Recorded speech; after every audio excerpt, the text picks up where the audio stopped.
It's a Saturday morning in late October, somewhere in the Midwest. The kind of cold morning where you can see your breath, but the sun is warm enough on the south side of the house that you can stand there in a flannel and feel comfortable. A homeowner is in the backyard with a cup of coffee, raking leaves into a pile by the fence. Nothing about the morning is unusual. The yard looks the way it has looked for years. But within 30 feet of where that homeowner is standing, something is asleep. Not in the open, not anywhere a glance would catch.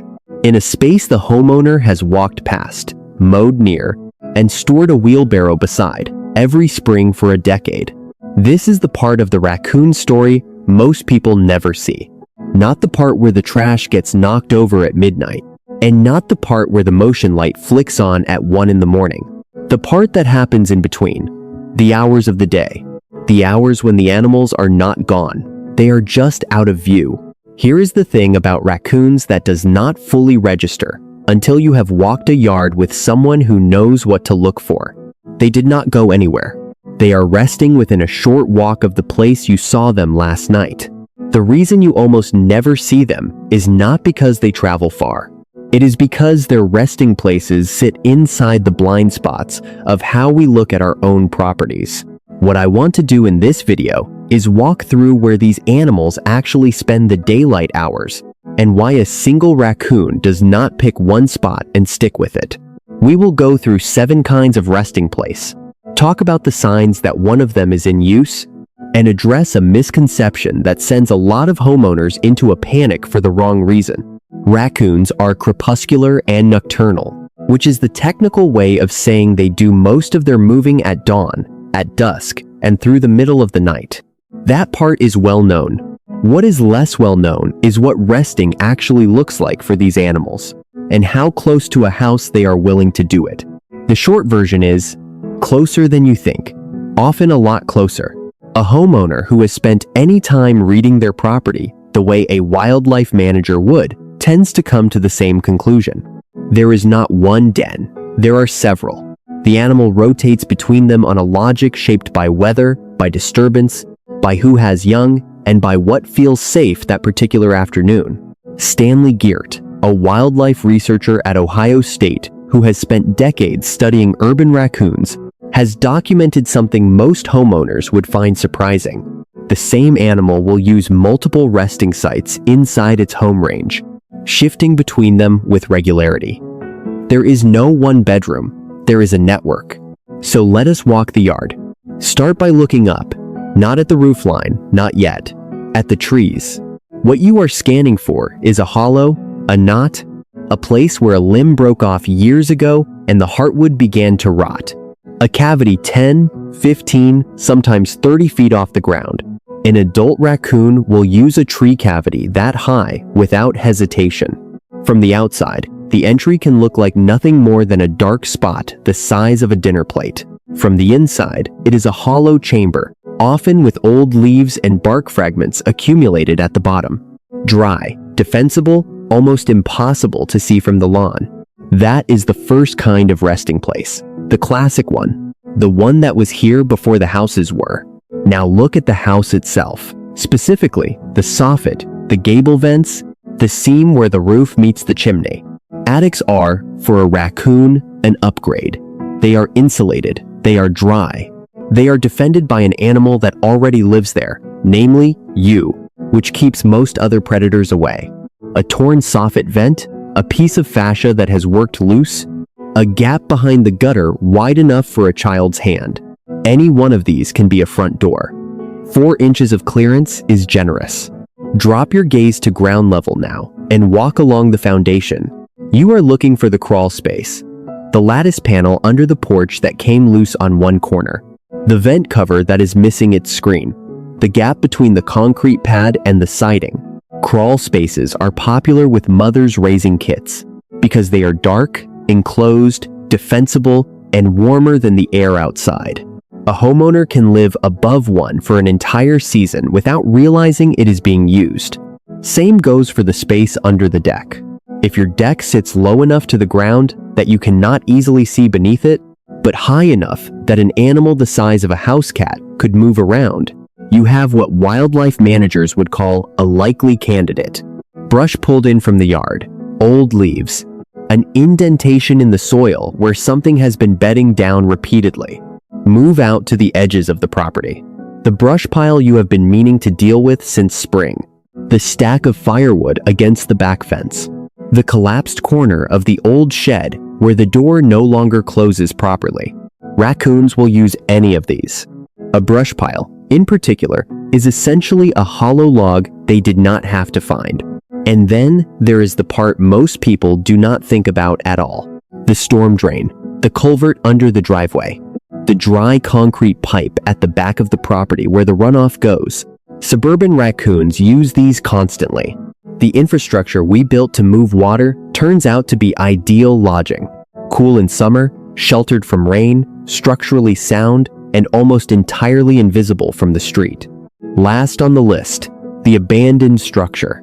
The detached garage no one parks in, the lean-to behind the shed, the old chicken coop the previous owners left. If it has a roof, even a partial one, and a way in, it is being considered. 7 kinds of resting place. The point is not the exact taxonomy. The point is that the network is real, and most of it is sitting where you already live. Here is what surprises people the most. A single adult raccoon, in a stable home range, will commonly cycle through a handful of these resting sites in rotation. Not because it cannot make up its mind, because rotation is a strategy. Suzanne McDonald, a researcher in Toronto who has spent years studying urban raccoons, has talked about how flexible these animals are with their resting choices. They are not loyal to a single den the way a fox might be loyal to a single earth. They move. And the reasons they move are practical. Parasites are one reason. Stay in one warm enclosed space too long, and the fleas and ticks and mites that share it with you reach numbers that become a problem. Moving resets that, at least partially. Predator pressure is another. If something has been sniffing around the base of the tree, or the neighbor's dog has discovered the loose lattice, the animal relocates. It does not need to be attacked to make that decision. It only needs to be reminded. Kit safety is the third. A mother raccoon with young will shift her kits between dens repeatedly, sometimes carrying them one at a time across surprising distances. The reasoning, from her side of things, seems to be that any one location becomes a vulnerability the moment it becomes known. So how do you tell, walking your own yard, whether one of these places is currently in use? A few things to look for, not in isolation, but as a pattern. The first is scat. Raccoons tend to leave waste at specific locations they return to, what biologists call latrine sites. A concentration of droppings at the base of a tree, on a roof flat, on a horizontal beam, under a deck, or near the entrance of a culvert is significant. Do not handle it, just note it. The second sign is scratch marks. Look at the bark of trees near the property, especially around any cavity you have spotted. Repeated climbing leaves a pattern of fine claw scoring, often concentrated on one side of the trunk. On gutters and downspouts, you may see scuffing or paint wear at consistent height. The third is oil staining. Where a raccoon enters and exits the same opening repeatedly, the fur leaves a faint darkening on the surrounding wood or siding. Around an attic vent, this can look like a smudge halo. Around a deck lattice gap, like a worn dark patch on the wood. It is subtle. Once you see it, you do not unsee it. The fourth is smell. An active den, particularly in warm weather, has a recognizable musky odor, not overpowering, present. If you walk past a particular vent or crawl space access and notice it, take that seriously. And here is one more thing worth pausing on before we get to what to do with all of this. If you ever do see a raccoon during the day, the first thing most people think is rabies. That assumption is everywhere online, and it is not quite right. A healthy raccoon can absolutely be active during the day.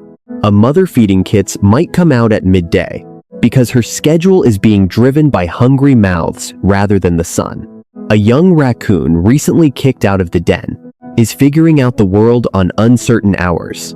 A raccoon disturbed from its resting place by a tree crew or a curious dog will be out and visible until it finds another spot to settle. None of these animals is sick. What you are watching for is not the time of day on its own. It is the combination of signs: disorientation, stumbling, drooling, aggression without provocation, apparent unawareness of humans or pets standing nearby. Those signs together change the situation. A raccoon out at noon, moving purposefully across the yard, and disappearing under the shed, is not the same animal as one wandering in circles on the front lawn at the same hour. So let us come back to that yard. The homeowner with the rake and the coffee. Late October. Cold morning, warm sun. Here is what changes once you know the network is there. You start to see the yard at different heights. At ground level, you notice the gap behind the lattice, the dark mouth of the culvert at the property line, the brush pile in the back corner you have not turned over in 2 seasons. At eye level, you notice the corner of the shed where the door no longer hangs straight, the deck skirt where one board is missing, the stack of firewood where the bottom row has settled into the ground. At roof level, you notice things you have looked at 1,000 times without really seeing. The gable vent with a torn screen, the soffit where the paint is peeling and the wood underneath is soft, the chimney cap that has shifted 1/2 inch off true. None of these, on its own, means a raccoon is sleeping there right now. Most of them, most of the time, are just openings. But every opening is a possibility, and a yard with several possibilities is a yard that supports a network of resting places, whether any one of them is in use today or not. So here is what I would suggest. Before the light fades this evening, walk a slow loop around your house, not looking for the raccoon, looking at the yard the way a raccoon would. Scan it at 3 heights: ground, eye level, roof. Note the openings, note the gaps, note the brush pile, the loose vent, the dark spot in the trunk of the tree at the corner of the lot. You may find nothing, or you may find that the network has been there all along, sitting inside the blind spots of how you have been looking at your own property. Either way, you will be reading the yard the way the animals already do. And that is where the rest of the story starts.